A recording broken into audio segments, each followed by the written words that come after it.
국내 스픽스 시청자 여러분 안녕하십니까? 설 연휴, 명절 연휴 잘 보내셨습니까? 아마 오늘까지 연휴인 분들도 계실 텐데요. 아마 긴 연휴 이후에 생업으로 돌아와서 각자의 위치에서 또 최선을 다하시리라고 믿습니다.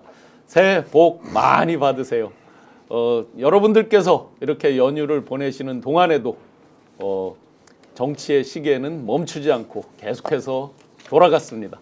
그 중에는 여의도의 한복판에서 또 양산에서 그리고 서울구치소에서 긴박하게 정치 뉴스가 돌아갔습니다.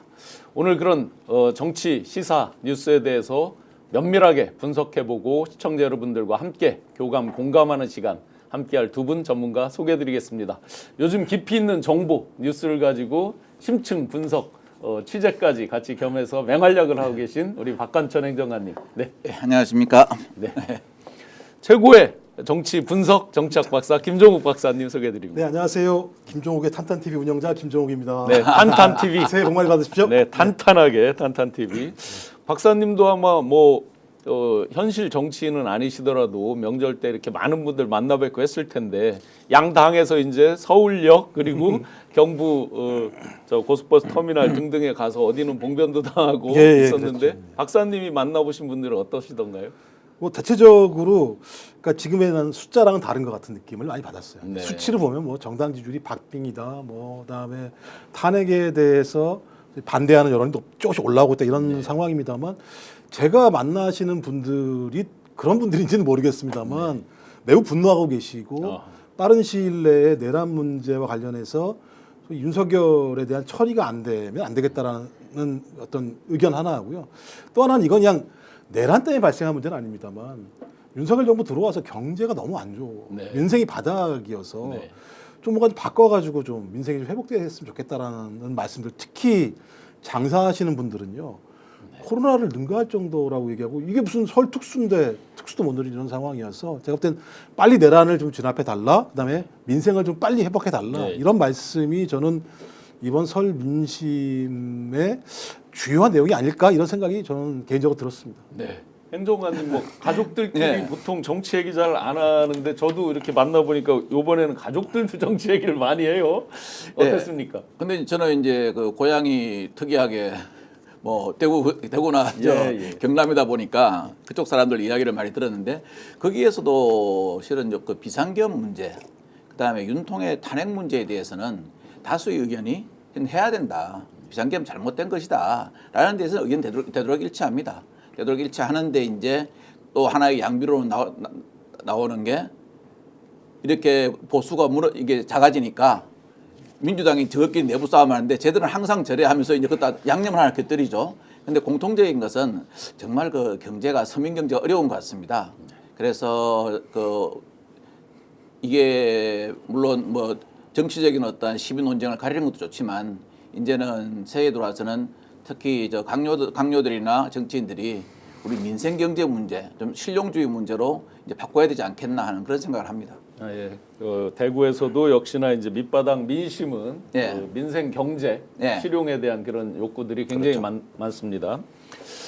자, 우리는 이렇게 엄정한 법 집행을 통해서 이제 체포, 구속 이런 단계로 가고 이제 헌재 탄핵 심판, 파면 결정 여부가 남아 있는 그런 상태고 또 형사적으로는 검찰의 수사, 기소 이후에도 계속된 수사가 진행 중에 있습니다. 그런데 저희가 이렇게 엄정한 법 집행에 의해서 처리를 하고 있는 동안에도 역시나 정치로 또 정무적인 어떤 판단, 일로 계속 대응을 하는 집단과 그 정점에 내란 숙의 윤석열 씨가 있습니다. 윤석열 과연 구치소에서 어떤 일을 하고 있는지 영상 한번 보시고 설 메시지 등 영상 한번 보시고 가시겠습니다. 변호인단은 윤석열 대통령 접견후 낸 입장문에서 설 명절을 차디찬 구치소에서 보내는 심정과 관련해 윤 대통령이 별말은 하지 않았다면서도 만감이 교차하는 표정으로 느꼈다고 했습니다. 그러면서 윤 대통령이 김건희 여사의 건강을 우려했다고 전했습니다. 윤 대통령이 최근 김 여사의 건강 상태가 별로 좋지 않았다며 15일 관저를 떠나온 이후 얼굴을 한 번도 보지 못했고 볼 수 없었는데 걱정된다고 했던 겁니다. 네, 박사님, 그 지금 이제 구치소 접견 얘기가 나오고 오늘 실제 접견을 했죠? 네네. 뭐 어떤 분들이 주로 했습니까? 용산 이제 비서실장을 비롯해서 핵심적인 참모들이라고 얘기할 수 있을 것 같은데요. 좀 가관이더라고요. 제가 볼 때 그걸 보면서 뭐 예를 들면 이제 국민들의 분노는 아랑곳하지 않고 자기들끼리 무슨 뭐 큰 일을 해서 감옥에 간 것처럼, 예를 들면 민주화 운동을 해서 감옥에 간 것처럼 그래서 얘기를 하는 건데 전 놀랐어요. 대통령이 연예한 비서실장들한테 대통령실이 국정의 중심이라고 얘기를 했다고 얘기를 해요. 예. 제가 볼 때는 대통령실이 내란과 폭동의 중심이었지 언제 여기가 국정의 중심이었습니까? 그러니까 뭐 갑자기 각자 위치에서 최선을 다해라? 그럼 계속 폭동하라는 얘기예요? 계속 내란 진행하라는 얘기예요?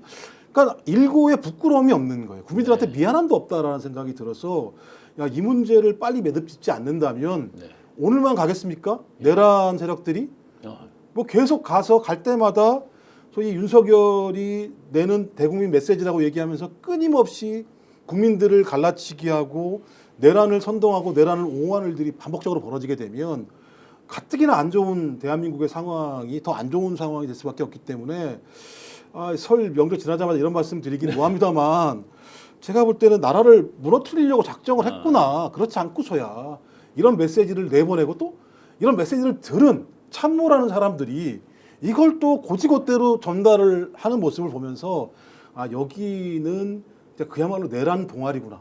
내란 공동체구나라고 하는 생각밖에는 달리 그래서 좀 화가 좀 덜 날 뻔했었는데 기소가 돼가지고 또 화가 나기 시작을 하는 더 화가 나는 거는 새로운 방식의 화를 돋구는 이런 것 같아요. 더 화를 돋구는 게 남의 다리 긁는 얘기를 또 했잖아요. 그쵸, 보면 그쵸. 뭐 의료 체계가 뭐 정상적으로 작동됐느냐? 아니 의료 체계 누가 망가뜨렸어요? 그러니까 두 가지예요. 설 연휴 중 의료 체계는 잘 작동됐느냐? 네. 본인이 포고령에다 뭐라 썼습니까? 48시간 이내에 전공의들 복귀 안 하면 처단하겠다고 얘기를 했잖아요. 아니 처단하겠다고 얘기한 이 자가 의료 체계가 잘 돌아갈 거라고 상상을 하는 것 자체가 문제인 거 아니에요? 기본적으로. 그다음에 요 얘기만 한 게 아니에요. 그 다음 얘기가 더 재밌어요. 나이 많이 잡수신 분들이 불편을 겪지는 않았느냐. 또 자기 지지층들, 핵심적인 지지층들에 대해서 또 메시지를 보내는 모습이에요. 그러니까 여전히 감옥 정치를 하고 있다. 부활을 꿈꾸고 있다. 정신을 못 차리고 있다. 이런 생각이 들어서 헌재 시간이 빨리 좀 가야겠다라는 생각이 들어요. 이거 헌재가 빨리 가고 형사재판이 빨리 가지 않으면 여전히 안에서 내란을 연장시키고 폭동을 야기하고 준비하는 일들을 계속 벌이고 있다는 생각이 들기 때문에 여전히 국민들이 계속 불안해하실 것 같고 불편해하실 것 같다는 생각이 들어서 오늘의 면회는 제가 볼 때는 국민들의 가슴에 대못을 계속 박는 면회였다고 생각이 듭니다.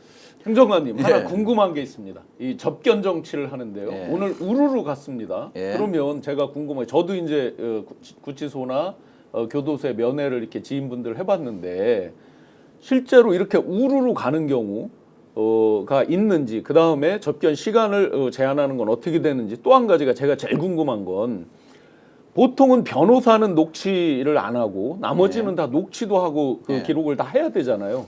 과연 오늘 면에서는 어땠을지 왜 제가 궁금하냐면 증거인멸. 그러니까요. 지금 보통 그 교정 당국에서 이야기하는 것은 원래 접견을 가면은 30분 이내의 시간을 접견하게 돼 있는데 서울구치소에는 워낙 거물급들이 많습니다. 그렇기 때문에 평일날 그 접견 시간은 제가 알기로는 10분에서 15분. 창살과 유리망을 사이에 두고 녹음을 하면서 그 접견을 하거든요. 근데 이 접견 장소 들어가는 그 장소가 제가 보니까 상당히 작아요. 작기 때문에 그리고 우르르 가도 안 되는 거고 아마 지금 그런 통상의 접견을 했는지 소위 말하는 우리가 특별 면회라 그러죠. 장소 변경 접견이라고 하는데 오늘 뉴스를 보니까 장소 변경을 해서 접견을 장소 변경 접견에서는 녹음을 하지 않고 교도관이 없어 메모만 하기 때문에 거기는 상당히 많이 누락될 수가 있습니다. 그래서 아마 제가 보기로도 장소 변경 접견을 한 것 같아요. 그런데 저는 더 궁금한 거는요. 연휴 기간에 모 의원하고 전부 다 거기 서울구치소로 갔지 않습니까? 서울구치소 접견 안 되는지 뻔히 아는데 거기 간 이유가 뭘까요? 저는 그 양반들 정말 윤통을 접견하러 간 게 아니고 쇼하러 간 거 아닌가 하는 생각이 들어요. 그리고 오늘 접견 간 분 그래요. 정진석 비서실장, 홍철호 수석은 그때 당시에 12월 3일 날 그걸 알았다 그러죠. 김주현 씨. 그렇고 아니 지금 접견 갈 게 아니고 그 양반들은 그때 윤 대통령 바지까지 하면서 자꾸 이걸 말렸어야죠. 본인들이 윤 대통령이 저 사지에 늪으로 들어가는데 그거 들어가면 너입니다. 그러니까 그럼 나 한번 들어가 볼래? 그러니까 그럼 들어가서 빨리 죽든 말든 알아서 하십시오 보내놓고 지금 그 늪에 들어가 있다니까 우리 뭐 빠져 죽는 모습 보러 간 거 아니잖아요. 네. 예, 이런 참 정치인들의 이중적인 태도가요. 저는 정말 이해가 안 되고 아까 우리 김 박사님 이야기하신 것처럼 경상도 지방에는 가보니까 그래서 이재명은 정이 안 가. 좀 사람이 좀 생긴 게 뺀질뺀질하잖아. 그런 말은 해요. 그런 말을 하는데 공통적으로 나오는 말이 윤통 보고 지금 윤통이 계속 메시를 밖으로 내면서 소위 말하는 메시 정치를 하고 있잖아요. 참 철딱서니가 없다 그래요. 뭔 생각을 하고 있는지 모르겠다. 그리고 지금 먹고 살기도 어려워 죽겠는데 자기의 정치적인 목적을 위해서 이렇게 계속 필요 없는 메시지 내고 하는 거 하지 말고 지금 눈앞에 처해진 탄핵 심판이나 재판에 열중해야지 본인이 지금 저거 할 때냐. 그리고 그랬잖아요. 뭐 김 여사의 건강이 걱정된다고요? 그러니까 하는 말이 그래요. 그러면 대한민국의 부추소에 교도소에 있는 사람을 전부 다 가족 같은데 걱정 안 하는 사람은 누가 있냐. 마치 뭐 걱정하는 게 진짜 걱정하는 것처럼 이야기한다.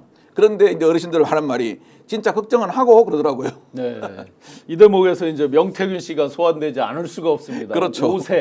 5세 어린애한테 총을 채워줬다. 그렇죠. 장님무사. 딱 이제 그 지경인데 하나 진짜 걱정되는 게요. 아까 좀 전에 행정관님 말씀이 녹취는 안 한다. 이 장소를 분리해서 다 쓰기만 씁니다. 예, 그렇다고 보면 경호처에 다 원은 없고 지금 투쓰리 다 풀어졌죠. 그렇죠. 그다음에 지금 요 대통령 비서실 실장부터 민정수석 등등의 여러 가지 의구심이 저희가 갖고 있잖아요. 이분들도 조사를 받았고 일부는. 그러면 접견을 통해서 미처 예를 들어서 증거인멸하지 못한 거 이러이러한 거 증거인멸해달라. 뭐 이런 말을 하면 어떻게 됩니까? 제가 참 그 말씀까지는 안 드리려고 그랬는데 얼마 전에 심우정 검찰총장이 검사장 회의를 모집했죠. 그때 이제 한간의 검사들 사이에는 그런 말도 떠올라요. 어차피 경호차장하고 그다음에 경호본부장 풀어줘가지고 다 혜택을 준 거 아니냐. 그 혜택이 뭐냐. 그러니까 걔들이 밖에 있으면 뭐 하겠냐. 전부 다 증거인멸하고 있지. 이런 말을 하는데 지금 경찰이 재신청한 2명의 영장을 아직도 지금 갖고 있거든요. 검토하고 있는 거예요. 근데 그리 검토가 오래될 시간인지 이 사람들 있지 않습니까? 솔직히 계속 증거인멸할 시간을 벌어주는 겁니다. 그러면서 특검은 계속 딜레이되면 어떻게 되겠습니까? 내란 특검이 된다 해도 저는 지금 가장 문제가 비아폰 자동 삭제 있지 않습니까? 빨리 증거보전 신청 해야 된다고. 제가 여기 나와서 몇 번이나 이야기했는데 그 증거보전 신청을 안 해요. 그거는 용량이 작고 비아폰 하나가 차지하는 용량이 큽니다. 서버가 그걸 감당을 못해요. 그렇기 때문에 이게 빨리 지워져요. 그래서 그런 건 빨리 저는 증거인멸 안 하도록 뭐 증거보전 신청이라든가 조치를 해야 한다고 생각합니다. 이 사람들 지금 그리고 옆에서 수기로 적는 교도관 있지 않습니까? 다 못 적습니다. 못 적고 일부러 아예 적지도 않습니다. 만약에 손으로 이렇게 써서 줄 수도 있을 거 아니에요. 못 듣게. 당연하죠. 손으로 써서 주든가 속된 말로 대통령 누구 나올 때가 대충 검사하지. 솔직히 뭐 잡범도 아니고 속옷 안에까지 검사하겠습니까? 뭐 메모 하나 가지고 있다가 악수 안 차면서 손에 전달해 주면은 그거는 치명적인 거죠. 그렇죠. 서울구치소는 철저하게 그 누구도 예외 없이 평등하게 접견도 돼야 될 것 같습니다. 연휴 끝이라 처음에 1000분도 안 돼서 제가 걱정을 했는데 벌써 이제 5,800분이 들어오셨습니다. 구독, 좋아요도 눌러주시고요. KHL님께서 스픽스 130만 가자. 거의 목전에 왔습니다. 지금 127만 됐습니다. 130만 돌파하고 대한민국 최고의 유튜브 채널이 될 수 있도록 여러분들께서 좋아요, 구독 많이 눌러주시면 좋겠습니다. DIY님께서 검찰 없어져야 김만수님께서 건의는 아파도 깜빵 보내야죠. 네, 맞습니다. 많은 분들께서 이렇게 걱정하고 연휴 기간에도 마음 졸이고 하는 동안에 소위 내란에 동조하거나 가담한 자들의 입에서 수많은 뉴스들이 쏟아졌습니다. 특히나 최상목이라든지 이상민 장관이라든지 이들 검찰 경찰 조사 뉴스들이 쏟아졌습니다. 그 가운데서는 아주 재밌는 게 나왔습니다. 윤석열 내란 당일날 12.3 계엄 당일날 와이프도 모른다. 와이프가 알면 화를 낼 것이다. 자료화면 영상 한번 보고 가시겠습니다. 소환을 이상민 전 장관은 경찰 조사에서 12.3 비상계엄 당일 윤석열 대통령이 계엄 선포 계획은 아무도 모른다. 심지어 우리 와이프도 모른다. 와이프가 굉장히 화낼 것 같다고 말했다고 진술한 것으로 파악됐습니다. 이 전 장관은 또 정진석 비서실장이 지금이 어느 때인데 비상계엄이냐면서 집무실로 들어갔지만 대통령 설득에 실패했다는 진술도 한 것으로 전해졌습니다. 네, 열정님께서 라이브입니다라고 써주셨는데 예, 라이브 맞습니다. 1시 10분부터 지금 실시간으로 쌍방향으로 여러분들과 함께 교감하면서 가는 방송 맞습니다. 숙민님께서 신 교수 응원합니다. 안 그래도 됩니다. 다른 분들은 아마 저 지인인가 봅니다. 감사합니다. 교수님, 박사님, 김건희도 모른다. 혹시 알면 굉장히 화를 낼지 모른다. 이거 V0를 진짜 그런 말을 했다면 V0를 스스로 인정한 거 아니에요? 제가 볼 때 개소리라는 생각이 들어요. 이게 보면 아니 뭐냐면 이제 둘 중에 하나겠죠. 예. 만약에 와이프가 몰랐다. 네. 근데 그 말을 했다는 현장이 어딥니까? 소위 비상계엄을 하고 난 다음에 국무회의 이 장에서 그렇죠. 얘기했다는 거잖아요. 네. 이 정도로 예를 들면 김건희가 위대한 사람이었습니까? 이 비상계엄을 하고 있는 국무위원들이 모인 자리에서 야, 내 와이프는 몰라라고 얘기할 정도의 상황이라면 모든 상황을 다 알았다는 거잖아요. 네. 김건희가. 그렇죠. 아니 김건희가 뭐라고 모든 상황을 다 알겠습니까? 그리고 전 김건희가 몰랐다고 생각하지 않아요. 그렇다면. 왜냐하면 김건희가 어떤 조직을 가지고 있습니까? 용산 내 비선 라인들을 자기가 다 가지고 있다고 얘기합니다. 그다음에 지금 김성은 아까 말씀하셨던 아무리 경찰이 구속영장을 청구하라고 얘기해도 체포영장 구속 청구하라고 얘기해도 검찰이 말을 안 들을 정도의 지금 제가 때문에 두 번째인데 지금 7일째 된 걸로 제가 알고 있거든요. 묶어두고 있는. 근데 그 김성훈이라는 사람이 김영현 라인이기도 합니다만 또 김건희 라인이라고도 얘기합니다. 김건희 라인이죠. 그러면 9월달 윤석열과 그다음에 김영현이 계속 내란을 모의하기 시작했다고 얘기하면 그 자리를 가장 잘하는 사람은 김성훈이었을 거예요. 누가 뭐라고 하더라도. 그렇죠. 그럼 김성훈이 그 내용을 윤석열을 위해서 김건희한테 꼬박 숨기고 있었을 거라고 저는 생각하지 않아요. 네. 저는 다 알았을 거라고 생각하는 거예요. 네. 저는 그래서 이 사건은 나중에 지나면 알겠습니다만 저는 윤건희 사건이라고 저는 생각해요. 네. 기본적으로. 근데 이 얘기를 하는 게 뭘까? 이것도 사주했나? 김건희가 윤석열이나 이쪽 라인에서 사주를 했나? 이런 얘기가 흘러나오는 내용들을 보면 이 내용이 중요한 거 아니잖아요. 지금. 네. 우리가 김건희가 알건 모르건 그건 중요한 문제가 아닌데 이 얘기를 갑자기 설 지나자마자 이 얘기가 툭 튀어나오는 걸 보게 되면 이거 작업 아닌가? 네. 라는 느낌이 드는 거죠. 저도 똑같은 네네. 생각인데요. 저는 그날 윤석열이 그런 말을 하지 않았을 거라고 생각해요. 왜냐하면 제가 함께 일을 하면서 봤던 윤의 모습은 이런 때 이제 막 소위 이제 업셋이 돼 있잖아요. 막 흥분이 돼 있잖아요. 이 상태에서 본인이 평온하게 내 와이프는 뭐 누구 말 표현은 대로 하면 지 마누라죠. 마누라 이거 아무것도 몰라. 이런 말을 할 과연 정신이 있었는가. 왜냐하면 이 사람이 한번 이렇게 업이 되면요. 제어가 안 되거든요. 그 다른 얘기를 할 겨를이 없었을 것 같은데 어떻게 보세요? 제가 설 연휴에 우리 방송할 때 김 박사님 나오셔가지고 했던 말 혹시 기억하세요?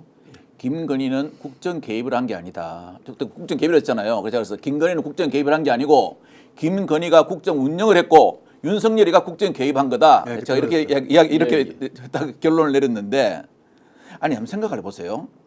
김성훈이가 비화폰을 만들어가지고 김건희 여사한테 줍니다. 막 최대한 백보 양보해가지고 영부인한테도 뭐 줄 수 있다 칩시다. 네. 그 비화폰은요 안보 관련 사항에만 쓰는 겁니다. 그러면서 어떡하냐? 필요할 때 전화하십시오 하고 비화폰 가지고 있는 장관들 주요 직책자 전화번호도 인쇄해가 주고요. 그 인쇄하는 자체가 그 비밀이거든요. 그 다음에 이 비화폰 가진 사람들한테 전화를 합니다. 이 번호가 김 여사 번호니까 오면 즉시 받아라. 이러면 이거는 국정 개입이 아니라 국정 운영을 한 거예요. 그렇죠. 그리고 저는 참 요번에 소위 말하는 경상도 어르신들도 나이 많으시잖아요. 네네. 진짜 보수죠. 예. 참 철딱서니가 없다 그러는데 만약 진짜 우리 마누라도 모른다. 우리 와이프가 얼마 화낼 것 같다. 이 말을 했다면요. 정말 철딱선이 없는 겁니다. 지금 비상계엄을 하면요. 대통령이 가장 지금 두려워할 대상이 누굽니까? 국민입니다. 국민이 화를 내는 걸 두려워해야 되는데 네. 우리 마누라가 화를 내는 걸 그렇죠. 두려워한다면 도대체 무슨 말입니까? 대통령 맞습니까? V0를 자인하는 거죠. 만약에 했다면. 그러니까 자기가 소위 말하는 장리무사라는 걸 스스로 말해버리는 거예요. 그리고 내 위에는 안전병이 주술사가 있다. 네. 이렇게 말해버리는 거와 똑같은 거죠.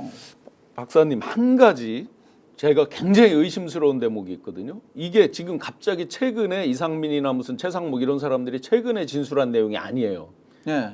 12월 12일, 13일 그쯤부터 이제 조사가 시작됐거든요. 예. 그 수사 과정에서 한 얘기잖아요. 12월 10 제가 취재했습니다. 예. 12월 16일 수사 과정에서 한 아, 말입니다. 16일 날. 그러면 저희가 그럼 그 사이에는 체포도 안 돼 있었고 예. 서로 입을 맞출 수가 있었잖아요. 증거인멸. 그럼 사후적으로 김건희를 해방시켜주기 위해서 자기들끼리 입을 맞춰놓고 했던 말 아닌가 하는 의심이 드는데 이런 부분은 그러니까 말씀하신 게 이게 예를 들면 매우 공포스러운 일이 벌어지고 있는 거죠. 만약에 사실이라고 한다면 내란의 주범이 윤석열과 김용현이라고 하는 두 사람이라고 생각을 했었고 그 이유 중에 하나가 명태균 게이트이다. 네. 그래서 오히려 윤석열 입장에서 자기에게 다가오는 부분들을 막아내기 위해서 선제적으로 내란이라는 걸 했다라고 생각을 했었는데 지금 얘기를 들어보면 오히려 김건희가 기획을 해서 이것들을 작동을 시켰고 작동 과정에서 윤석열은 지금 구속되어 있는 상태에서 소위 김건희에게 다가오고 있는 모든 화살들을 끊어내기 위한 전조가 지금 보이고 있다라는 생각이 들기 때문에 그러면 어디까지 김건희의 이 소나기 속에 있는 거지? 말씀하셨던 것처럼 김성훈이 그다음에 이광우가 구속영장을 검찰이 발부하지 않은 이유는 뭔가 검찰 스스로가 발목이 잡힌 게 있는 것 아니야? 근데 그런 검찰이 윤석열은 구속 기소했단 말이에요. 김건희는 예외 상황에 처해 있는 상황입니다. 일단 경찰도 모든 조직 라인 자체와 관련해서 김건희의 비선 라인 자체가 여기저기 꽂혀 있다라고 볼 수 없는 정황들. 그리고 말씀하신 12월 16일에 조사한 내용이 이제야 갑작스럽게 그것도 예를 들면 설 명절이 지나고 난 이런 시점에서 나온다고 하는 건 무엇인가 작업이 들어가고 있다라고 네. 우리는 추정해 볼 수 있는 거라면 저는 이제부터 뭐가 중요하냐 노상원과 선관위 수사가 매우 중요하다는 네, 생각이 드는 맞습니다. 거예요. 예. 이 두 가지에 대한 수사 진척이 없다면 이건 매우 저희가 아주 그 면밀한 잣대를 가지고 그 부분을 네. 끊임없이 추적하고 밝혀내야 된다 이런 생각이 들더라고요. 예, 이번 연휴에 실제 그 이상민 장관 그다음에 최상목 권한대행의 수사 뉴스들이 쏟아졌습니다. 그런데 제 경험치로 그분들과 함께 일을 해봤던 제 경험치로 저는 그분들의 지금 쏟아져 나온 뉴스의 상당 부분을 사실은 믿지 않습니다. 왜 믿지 않는지 몇 가지 이들의 거짓말, 앞뒤가 완전히 다른 거짓말들에 대해서 우선 김용현 장관이 지난번 헌재에 나와서 계엄에 동의한 장관들도 있다. 영상 한번 보시겠습니다.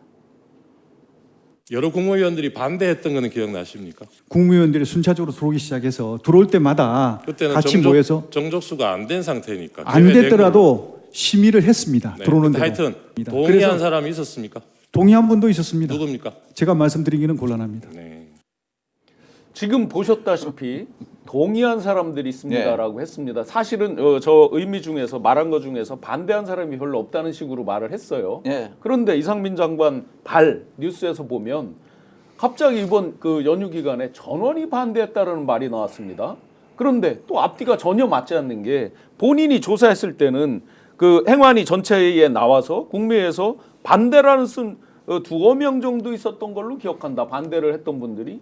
그럼 본인 말도 맞지가 않잖아요. 어떻게 보십니까? 지금 그날 당일 12월 3일 날 그 뭐 국무회의인가 뭐 비상계엄 발표 전 사전 뭐 그건가 모르겠지만 하여튼 형식을 안 갖췄어요. 했는데 그때 당시에 이 이상민 장관의 행보를 살펴보면요.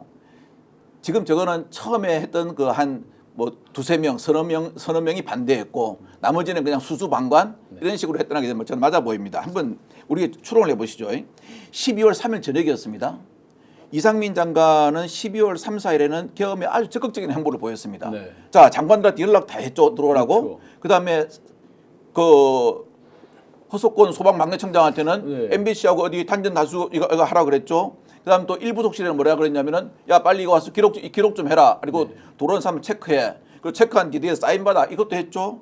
그다음에 12월 4일 날은 일부 핵심 그 김주현 수석이나 뭐 사람들하고 삼청동 안가 모임을 했습니다.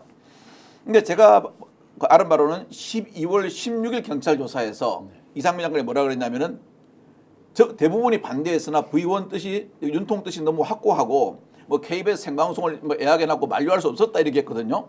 이 사이에 아주 중요한 일이 하나 생겨요. 윤통에 대한 탄핵이 의결이 됩니다. 네. 통과가 됩니다. 이때 이상민 장관은 어떤 심정이냐 보면은 나부터 살고 보자 했어요. 저는 이상민 장관 사람 참 웃긴 재밌는 사람이라 보거든요. 그래서 나부터 살고 보자 식으로 쭉 해가지고 왔는데 갑자기 12월 22일 국회에서는 증인선서를 거부하고 말할 수 없다고 막 네네. 버티죠. 이 사이에 무슨 일이 있었냐. 윤건영 의원이 허석권 소방방재청장한테 단전 단수를 지시했던 그 이상민의 행적이 밝혀진 거예요. 예. 그러니까 지금 완전히 갈팡질팡이 돼버린 거예요. 그렇죠. 그 이럴 때는 뭡니까? 가장 좋은 게 이 수사를 해보면요. 이럴 때 가장 좋은 게 이 진흥범들이 하는 말이 있어요. 침묵은 금이다 그래요. 네. 말 안 하는 게 최고다 그래요. 그 다음에 12월 30일 날은 경찰 국수본에 강한 불만을 표시했죠. 네. 요번에는 수사 기록 내용 일부를 특정으로 유출한 의심이 있는데 이거는 반드시 처벌해야 된다 그랬죠. 근데 본인이 처음에는 나는 살아야 되겠다. 그다음에 갈팡질팡 왔다 갔다 하는데요. 제가 생각하기로는 수사 한경으로 생각하기로는 이미 늦었습니다. 야하. 이미 늦었고요. 그다음에 이 소위 말하는 이 양반이 옛날에 이태원 참사 때 뭐라고 그랬습니까? 경찰을 동원했어도 일어날 수밖에 맞아요. 없는 사건이 나서 국민 네. 분노로 샀습니다. 그리고 이 양반은 나중에 그거 플러스 그때 당일날 경찰청장이 서울에 없었죠. 그런 까지 다 밝혀지면요. 예. 이 사람은 제가 보기 감당 안 됩니다. 그 이태원 참사도 예. 다시 특검이 또 돼야 되겠죠. 그거 당연히 해야 되고요. 지금 이태원 특조에 산다 그럽니다. 네네. 솔직히 이태원 그 사건에 관해 가지고 국가의 공권력이 왜 그걸 갖다가 못 막았느냐. 여기에 대해서는 그 정점에 저는 이상민 장관이었다고 생각합니다. 네, 이상민 네. 장관하고 그 당시 경찰청장을 딱 둘이 정확히 조사하면요. 딱 나옵니다. 그래서 지금 특조위에서는 벌써 이상민 장관을 조사한다고 의견을 밝혔습니다. 네. 이태원 특조위에서는. 호를 하나 새로 붙여야 될 것 같습니다. 갈팡질팡 예. 이상민. 행안부 장관이 아니라 갈팡질팡 이상민. 정말로 갈팡질팡하면서 증언 거부하는 영상 한번 보시겠습니다. 국회 계엄 해제 직후에 계엄이 지속되던 2시간 동안 어디 가서 뭐 하셨습니까? 증언하지 않겠습니다. 12월 3일 23시 37분 소방청장에게 전화로 언론사 단전 단수 조치 지시한 바 있죠? 증언하지 않겠습니다. 제가 증언을 거부하는 이유에 대해서 말씀을 드릴 수 있도록 해주십시오. 하지만 관련된 분이 한두 분이 아니고 굉장히 많은 분들인데 이분들이 제한된 자신의 특이한 경험 그리고 자신의 입장이 다 있고 그다음에 기억력도 완전하지 못합니다. 이런 상태에서 수많은 사람이 자기 입장에서 자기가 경험한 사실을 쏟아낼 경우 국민들은 오히려 더 혼란을 겪을 것입니다. 네, 갈팡질팡 이상민. 사실은 저게 이제 1월 22일 날 네. 국회 이제 특별 조사 청문회 자리인데 제가 바로 뒤에 옆에 있었거든요. 아, 맞아요. 예, 그날 거기 많이 뒤에서 웃었습니다. 뵀던 것 사실 같습니다. 뒤에서 네, 네. 많이 웃었습니다, 정말로.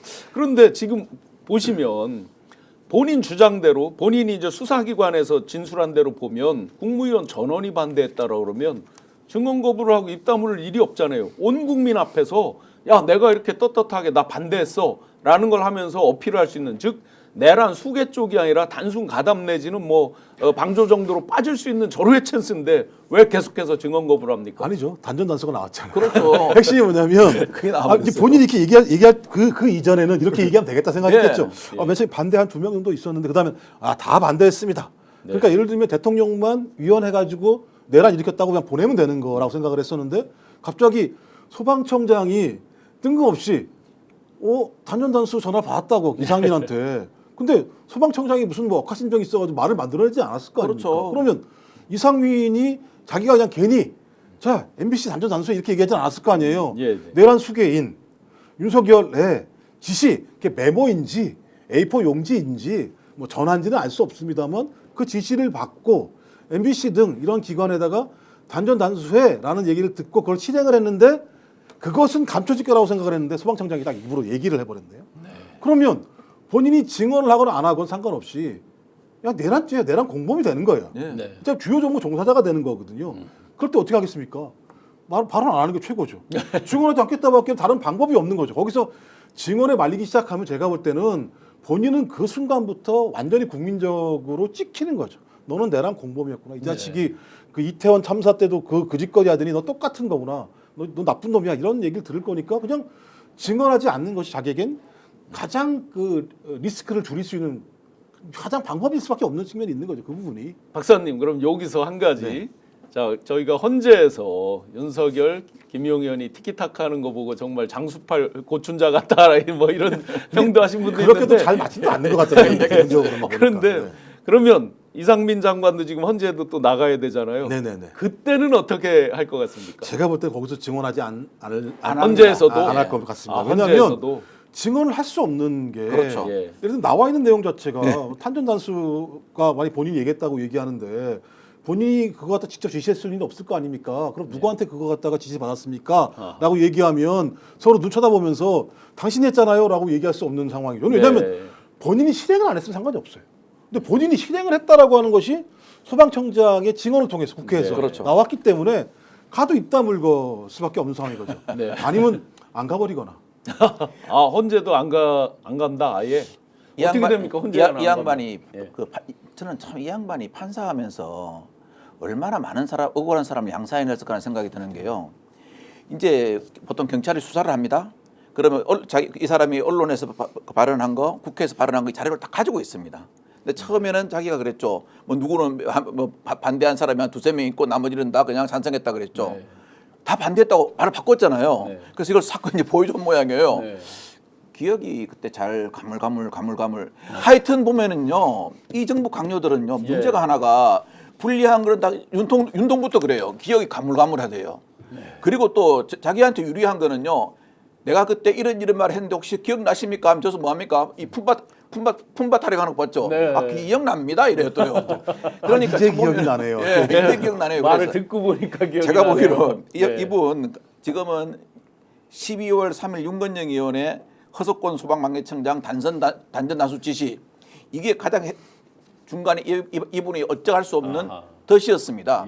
이게 터져버렸기 때문에 이 양반은 아까 우리 김 박사님 말씀하신 것처럼 그럴 겁니다. 법률가답게 판사 출신답게 현재 형사재판 수사 계류 중이기 때문에 여기서 증언하는 건 제한됩니다. 이렇게 할 확률은 없습니다. 가게는 갈 겁니다. 안 가지는 않습니다. 안 가면은 인정해버리게 되니까. 얼마나 재판에서 자기가 불리하다는 것은 명확하게 알고 있습니다. 문영배 재판장님께서 뭐 그 이야기 했다 그러니까 이쪽에서 막 쉽지 않습니까? 재판장 그런 이야기 더 하고 남습니다. 지금 대법관 내신 어떤 분은 그러더랍니다.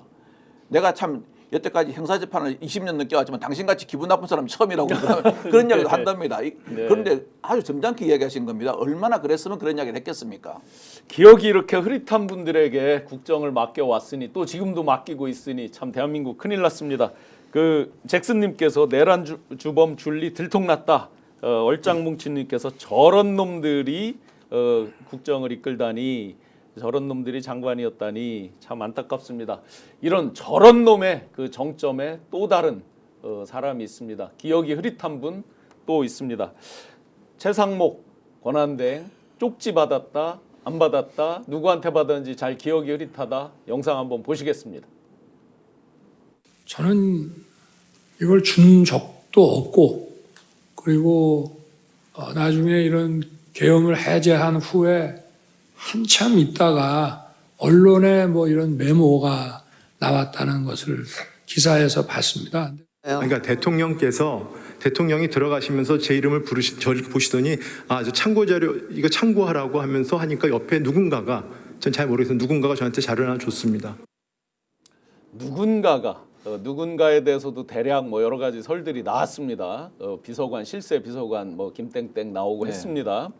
이렇게 기억이 안 나는 분이 지금 권한대행을 하고 있습니다. 그런데 지금 이분의 말 중에 보면 그 거부권 문제도 있지만 이분이 이제 다 반대했다. 아까 이상민 다 반대했다. 거기에다가 본인들이 그 지금이라도 누군가가 회의록을 기록하자 그래서 자기는 거부하고 나왔다라고 했어요. 그럼 이런 게 다 본인한테 유리한 거잖아요. 그렇죠. 이런 얘기는 왜 안 했어요 그동안?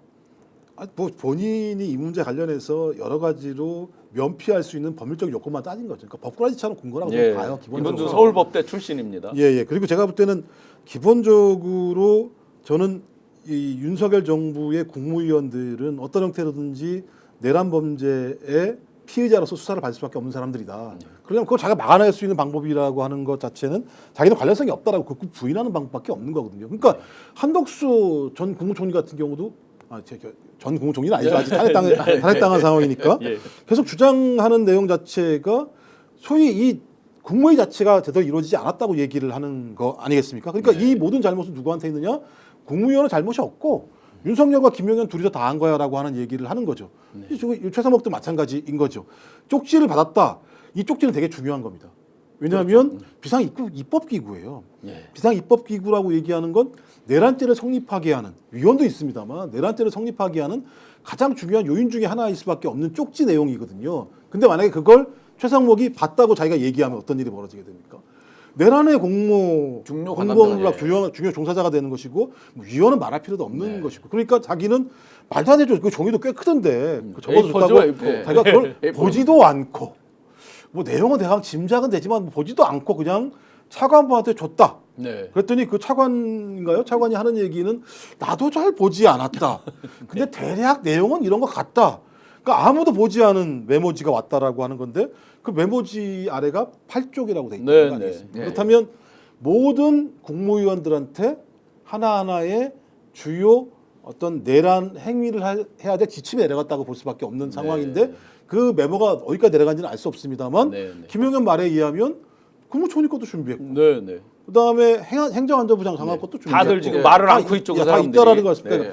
갔는지 안 갔는지는 모르겠습니다만 이 내용이 밝혀지게 되면 저희 국무회의에 참석한 사람들은 이것과 관련된 수사를 다 받을 수밖에 없는 특히 저는 비상입법기구라고 하는 걸 받은 최상목은 소위 이 탄핵 문제뿐만 아니라 내란의 공모한 공동정범이라는 사실들을 밝혀낼 수 있는 측면이 있기 때문에 저는 끊임없이 자기의 권한대행에 대한 직을 유지하면서 면피하려고 할 거라는 생각이 들고요. 아마 저는 극단적으로는 본인 정치할 생각도 있을 것 같다는 느낌이 드는 거예요. 이미 그렇게 자기가 그걸 피해갈 수 있는 유일한 방법은 이 상황에서 자기가 권한대행을 하는 과정에서 어느 순간 정치로 뛰어들었을 때만 본인이 거기서 면피할 수 있다고 생각이 들 수도 있기 때문에 또 그리고 다 아시지 않습니까? 기재부 공무원들 싸가지 뒤지게 없게 지들이 세상에서 제일 잘난 것처럼 얘기하고 돈줄 주면서 쥐락펴락하고 하는 인간들이지 않습니까? 저는 그렇다면 그 정도까지 생각하고 있지 않을까라는 생각이 들어요. 왜냐하면 정권이 만약에 야당으로 넘어갔을 때 본인이 저기서 피해갈 수 있을 거라고 생각할 수는 없다는 생각이 들거든요. 끝발이 굉장히 좋은 줄 알았더니 8번이네요. 저희 너무 1, 2, 3 세 번째 지금 권한대행 페이지가 이제 쭉 앞에 뭐 포고령 이런 문건들이 있으니까 그걸 빼고 나면 제가 볼 때 국무총리, 그다음에 경제부총리, 그다음에 무슨 뭐 교육부총리 아니면 뭐 이렇게 갈 수 있겠죠. 순서대로 갈 수 있겠죠. 그래서 그런지 최상목 대행이 지금 6번째까지 지금 거부권을 행사를 했단 말이에요. 오늘 또 이제 거부권에 대해서 행사할지 말지가 지금 초미의 관심사인데 오늘은 어떨 것 같습니까? 행사합니다. 거부한다? 거부하는데요. 아니, 본인이 여야 합의를 해오라고 그랬잖아요. 네네.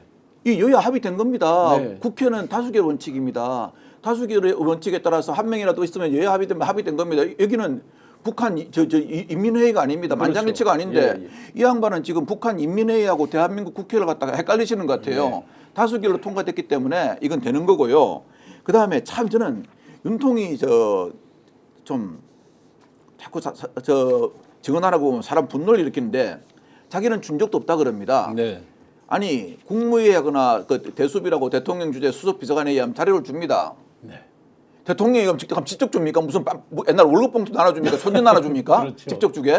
옆에 있는 의전 비서관이나 이런 애들이 다 나눠줍니다. 아니면 선임행정관이 나눠주는데 그건 대통령이 준 겁니다. 자기가 준 적도 없다 그러는데 그래서 김용현 장관이 줬다 그러지 않습니까? 그럼 대통령이 준 게 확실한 거고요.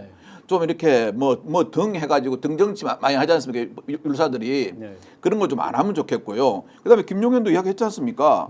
아니 그 메모지가 8장 9장 됐는데 그거 나눠줬다. 그리고 앞에 보면 구멍이 2개 딱 나 있지 않습니까? 그 폴더를 하나 만들 정도로 이게 많았다는 거예요. 그래서 폴더에서 그걸 빼가지고 그냥 그 보면은 자동 복사기가 있거든요. 그 네. 복사기 돌려가지고 가있다가 탁탁탁 배분해 준 거예요. 그러면 나머지 지금 이제 장관들은 다 총리 포함해서 입을 다물었고 자기들이 본 쪽지는 얘기도 않고 예. 있으니까 이런 것들이 이제 특검을 통해서 밝혀질 수밖에 없는 거잖아요. 당연하죠. 사실상. 그래서 뭐 이제 뭐 오늘 또 국민의힘에서 그러더라고요. 아니 대통령이 구속됐는데 무슨 내란 특검이 필요하냐 이런 이야기를 해요. 이거 아직까지 밝혀지려면 멀었습니다. 왜냐하면은 첫째 아까도 말씀드린 비아폰 누구누구가 어떻게 사용하고 이 비아폰을 이용해 가지고 어떻게 이게 계엄을 모의했느냐. 네. 이게 만일입니다. 이거는 네, 네. 노상원한테까지 갔다면 이거는 나라 뒤집어지는 겁니다. 그렇죠.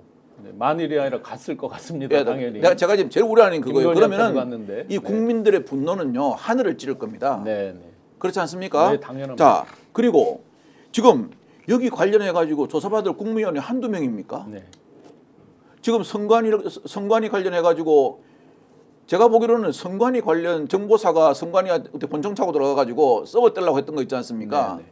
그거는 대한민국의 민주주의를 부정하고 헌법을 부정하는 행위입니다. 아직 그 수사 안 됐습니다. 그리고 수사돼야 됩니다. 그래서 네. 국힘도 저 뭐 하는 말이 그 대통령이 구속 기소됐는데 무슨 내란 특검이 필요하냐? 아, 필요합니다. 아니 사실상 이게 지금 구속 사유로는 요 내란에 대한 거 하나밖에 없습니다. 나머지 의혹은 없습니다. 아직 전혀 그렇죠. 조사도 예. 이루어지지 않았어요. 이거 내란 뭐 우두머리 중요 종사자 그다음 부하 대동 단순 가담은 아니고요. 이거 하면요 뭐 직권남용 권리행사 방해부터 해가지고 그다음 우리나라 이거 예산법도 아마 걸릴 확률 있을 겁니다. 네. 이거 지금 걸릴 사람 많습니다. 제가 보기로는. 네, 특검을 요구하는 것 중에 11가지 중에서 무려 5가지를 빼고 6가지만 집어넣고 하고 특검 임명에 대해서도 국민의힘이 원하는 대로 대법원장이 지명하는 자로 이렇게 바꿨음에도 불구하고 여야 합의를 원한다 등등으로 지금 내란 특검법에 대해서 거부할 가능성이 아주 높게 점쳐지고 있습니다. 그건 2시부터 아마 국회의를 하는 모양이니까 그때 지켜보면 답이 나올 것 같고요.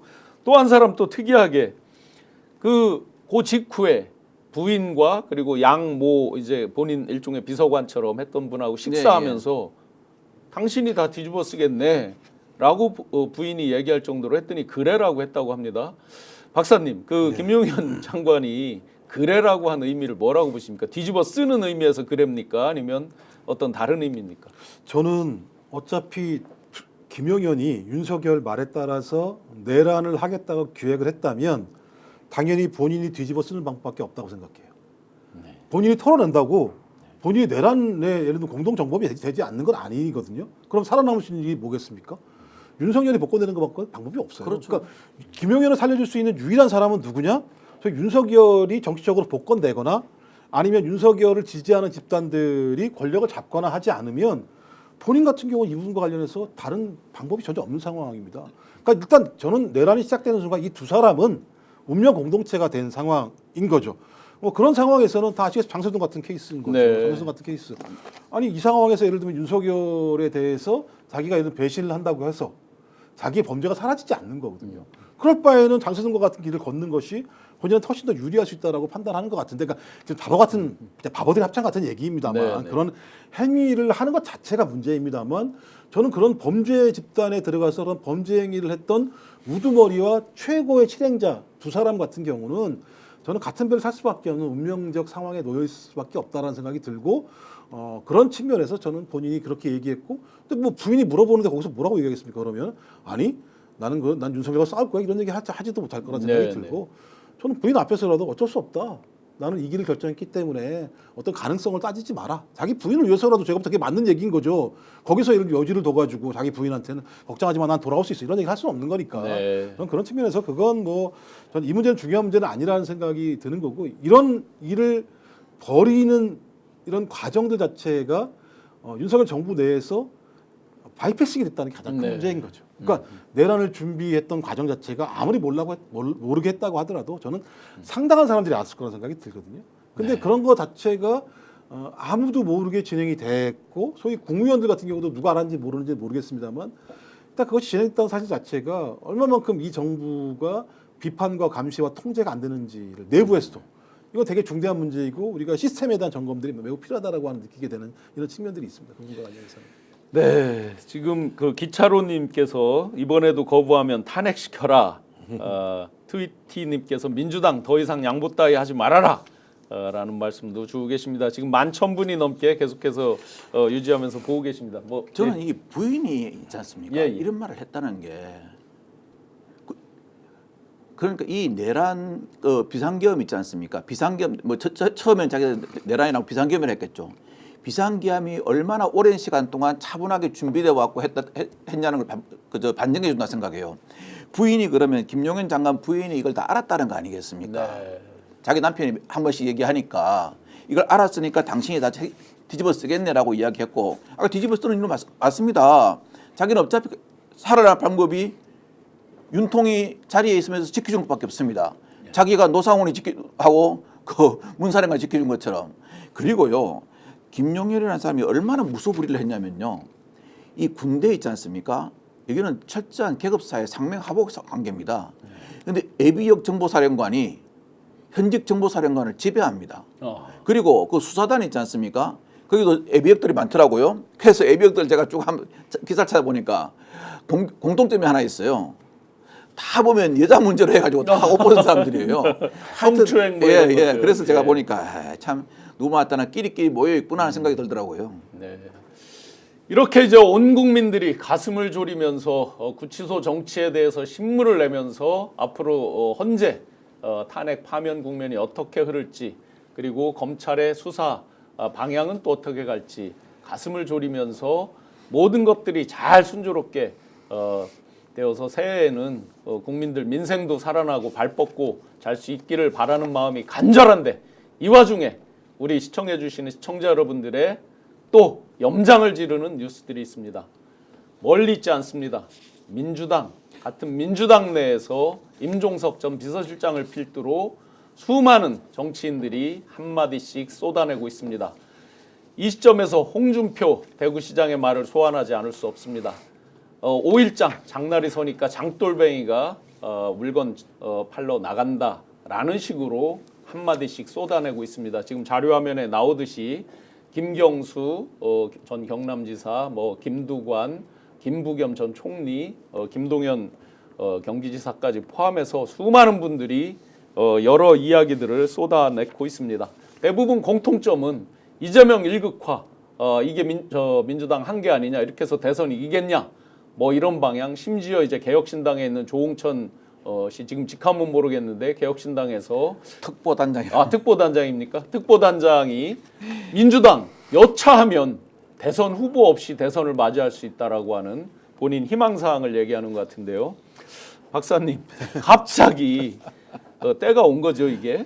갑자기 이제 아마 5일장으로 섰던 장이 3일장이나 2일장으로 땡겨지는 모양입니다. 갑자기 장돌뱅이처럼 수도 없이 튀어나와서 여러 가지 발언들을 하는데 어떻게 보십니까? 뭐 이 사람들은 못 견디는 사람들이죠. 예. 이런 일만 있으면 어떤 형태든 자기가 정치적으로 자기 위치를 확인하려고 하는 건데요. 지금 또 언제부턴가 민주당의 전통이 무너져 내리는 것 같아요. 왜냐하면 극우의 주장을 가지고 자당의 대표를 공격하는 행태예요. 지금 이들이 공격하는 게 다 그런 거거든요. 일극체제다라고 주장하는 것. 그러니까 그게 예를 들면 누구의 주장이느냐? 국민의힘의 주장이었어요. 일관되게. 예. 예를 들면 저게 이재명의 사당이냐라고 계속 공격했던 게 국민의힘 주장 아니겠습니까? 그러니까 적어도 극우의 주장을 가지고 자당의 대표를 공격을 하면서 자기는 매우 다양성을 가지고 있는 민주주의자로 포장하고 있는 이 말도 안 되는 역겨운 가면들을 보면서 좀 답답하더라고요. 아니 말을 하더라도 좀 예쁘게 할 수 있잖아요. 우리 민주당이 소위 내란 사태를 겪으면서 전체주의화된 정당과 다르게 좀 더 민주화되고 풍부한 다양성을 가지고 정당이 좀 더 혁신한다면 국민들이 더 많은 지지를 할 수 있지 않겠습니까? 라고 얘기를 해도 되는 거 아니겠습니까? 네. 근데 나오는 내 얘기는 뭐냐? 야, 여기 일극체제야. 내가 너 때문에 이렇게 예를 들면 짓눌린 거 아니야? 본인이 그것 때문에 짓눌렸습니까? 당원들의 판단, 결정에 의해서 당대표가 뽑힌 거 아니겠습니까? 네. 그리고 이 과정에서 우린 민주당은 누구랑 싸웠습니까? 네. 소위 내란 세력과 싸운 거 아니겠습니까? 예. 그때 이분들은 어디가 있었어요? 그러니까 내란 세력과 싸울 때 어떻게 해야 됩니까? 강고하게 단계를 싸울 수밖에 없는 거죠. 예. 그 순간 두려움 속에서 숨죽이고 앉아 있다가 조금 공간이 열리니까 나와서 갑자기 극우들의 칼을 들고 자기 당의 대표에게 칼을 휘두르는 모습을 보면서 이 사람들은 무엇을 위해서 정치하는가라고 하는 부분. 그래서 제가 볼 땐 이런 말 하기 전에 좀 자기 집에 안에 있는 거울을 좀 먼저 들여다보고 밖으로 나왔으면 좋겠다 이런 말을 하고 싶습니다. 네, 코코님께서 갑자기 힘주어서 말해서 듣기 거북합니다. 맞습니다. 저도 화가 치밀어서 갑자기 더 힘을 주어서 말하게 된 것 같습니다. 자, 이렇게 지금 많은 분들이 이런 내란 세력과 싸우기도 벅차고 가슴 졸이면서 많은 시청자분들이 보고 있는데 마치 가까이 있는 집안 식구, 뭐 식구는 식구죠. 염장 지르듯이 흔히 그냥 속된 말로 야지논다고 그러나요? 그렇게 발목 잡듯이 하는 발언들을 여러 사람이 동시다발로 쏟아내고 있습니다. 어떻게 보십니까? 아무리 5일장에서도요.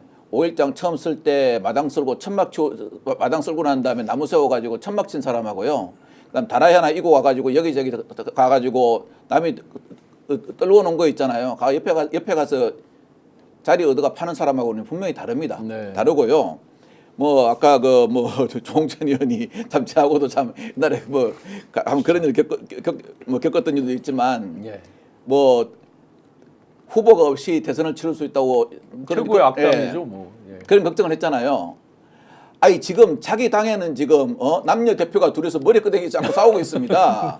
아니 특보 단장이면 좀 그런 거나 좀 신경 쓰세요. 왜 너무 집에 신경 쓰세요?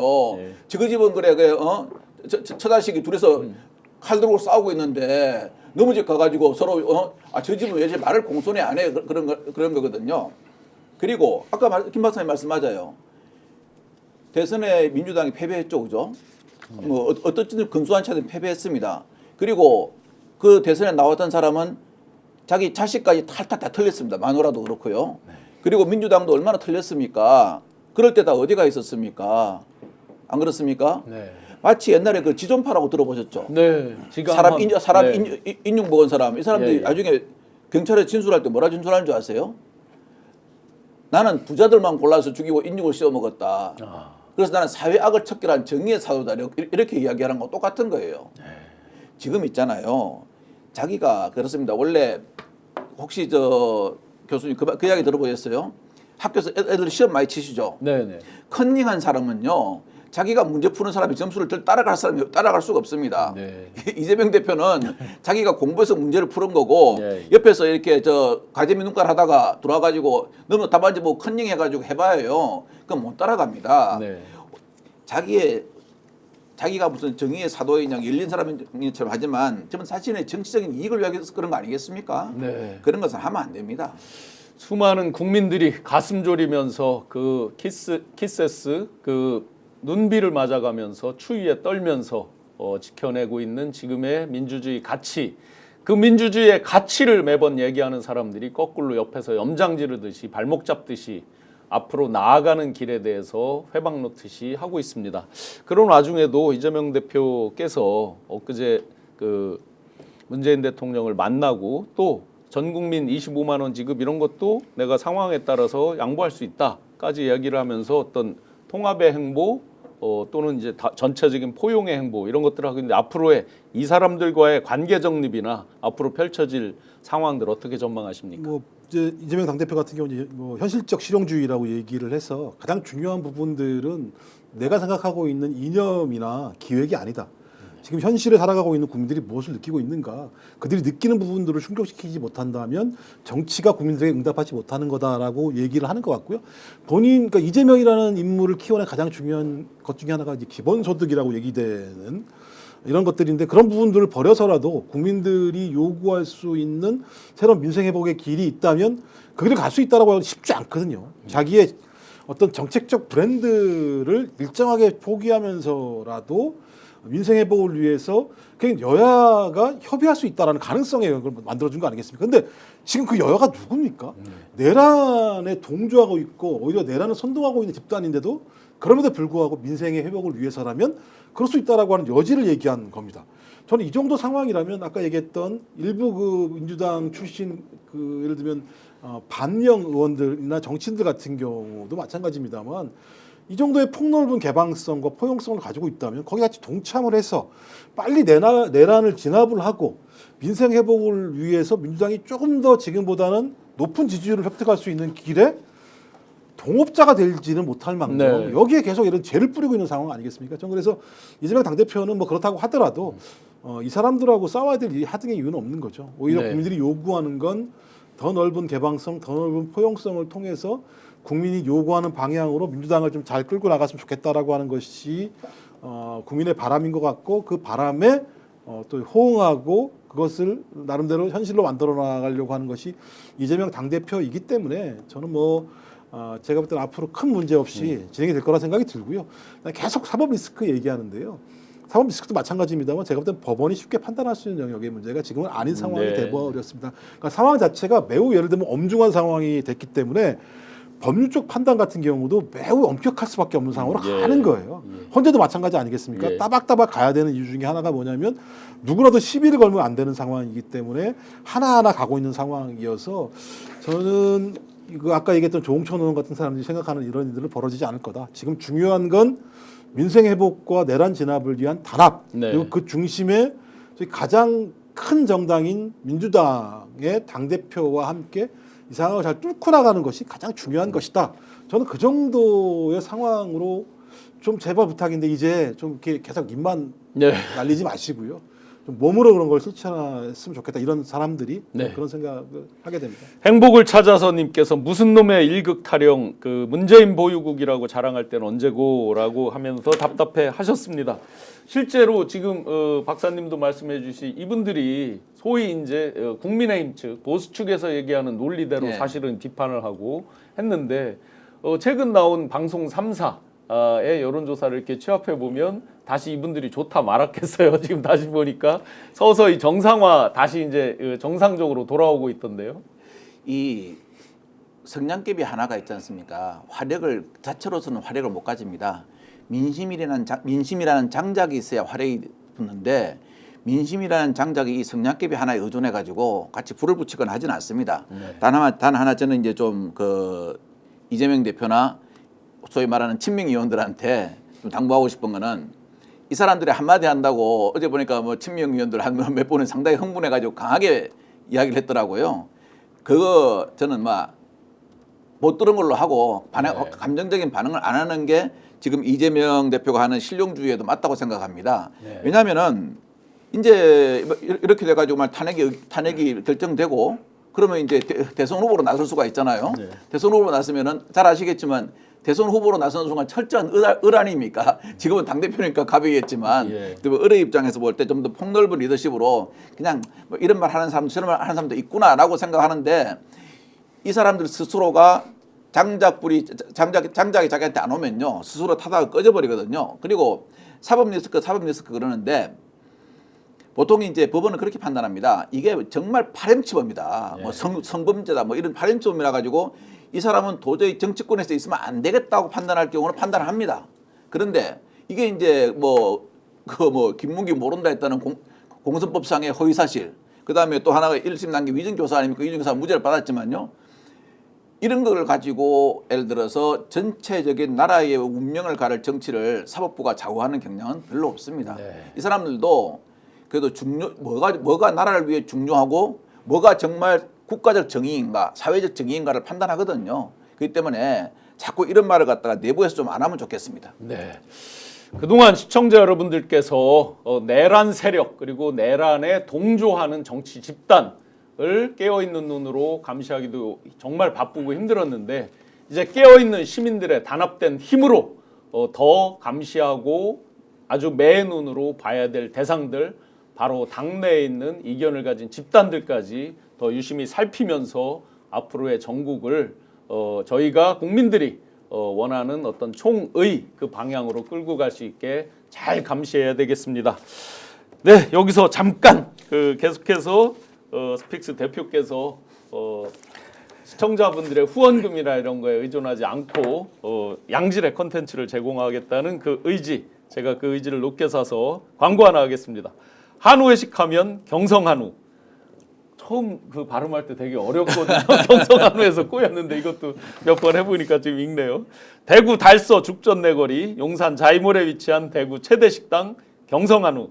사랑하는 가족 연인은 물론 550석 대구 최대 규모의 단체 회식 장소로 강력히 추천합니다. 최고의 한우와 저렴한 가격까지 가성비 최고 경성 한우. 아마 단체식은 여기 번호 예약 번호가 있습니다. 가보니까 가성비가 괜찮아요. 가보셨어요? 네, 가봤습니다. 내부에서 가보셨구나. 예, 가성비 좋답니다. 네, 시청자 여러분, 새해 음력 설이 지나고 진정한 이제 새해가 또 밝았습니다. 새해는 저희 국민이 정치인을 걱정하는 대한민국이 아니라 정치인들이 진정으로 대한민국 국민들을 위해서 무엇을 할 것인가를 걱정하고 반발짝 한 발짝 앞서서 정치를 선정을 베푸는 그런 대한민국을 간절히 소망해 봅니다. 이런 소망을 담아서 우리 국민들이 다 힘내시라고 제가 새해도 하면 파이팅하고 마무리하겠습니다. 새해도 파이팅!